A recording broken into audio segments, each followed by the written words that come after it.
महाभारत के युद्ध के बाद की घटना है। युद्ध खत्म हो गया था, पांडव जीत चुके थे। उस समय भीष्म पितामह अपने शिविर में बाणों की सैया पर लेटे हुए थे। उनके पूरे शरीर पर तीर लगे हुए थे। श्री कृष्ण पांडवों के साथ भीष्म पितामह के पास पहुँचे। श्री कृष्ण ने भीष्म से कहा कि आप पांडवों को राजधर्म का ज्ञान दीजिए। उस समय भीष्म पितामह की आंखों में आंसू थे। ये देखकर पांडवों को आश्चर्य हुआ। पांडवों ने श्री कृष्ण से कहा कि पितामह बड़े तपस्वी हैं, लेकिन अंतिम समय में रो रहे हैं, जबकि इन्हें इच्छा मृत्यु का वरदान मिला हुआ है।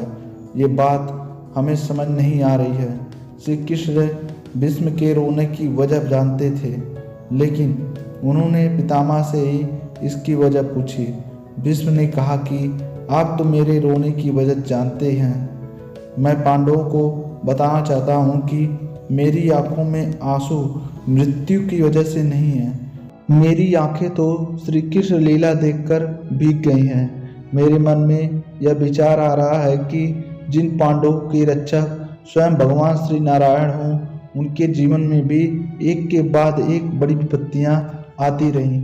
दुख तो आते रहेंगे, लेकिन जब हम भक्ति करते हैं, हमें भगवान का साथ मिलता है, तो हमें दुखों से लड़ने की शक्ति मिलती है।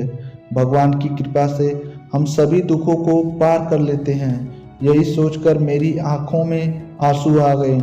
तो पितामह की ज्ञान से हमें यह सीख मिलती है कि जीवन में सुख दुख आते जाते रहते हैं। जो लोग भक्ति करते हैं, उनके जीवन में भी दुख आते हैं, लेकिन भगवान की कृपा से उन्हें बाधाएं दूर करने के लिए साहस मिलता रहता है।